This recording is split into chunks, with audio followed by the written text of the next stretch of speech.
Hello everyone, just want to show you today how we diagnose the rough running on this BMW E39 5 Series.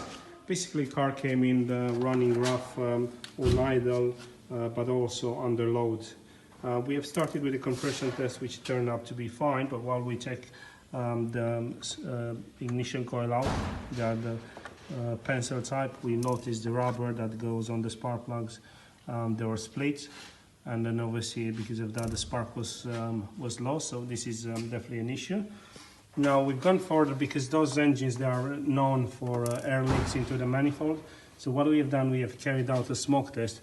Basically we disconnect the hose here, and we're going to show you now how we're going to put a machine which is generating smoke.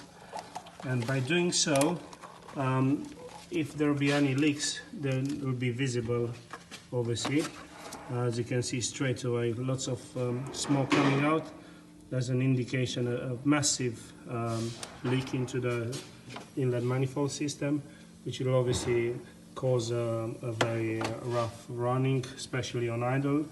As you can see, this is the throttle body, and the leak is after the throttle body, so will affect idle speed running, and will also have an impact in running under load, because all the air won't go through the mass airflow meter as it should, and it will affect the reading of that. So definitely massive running issues.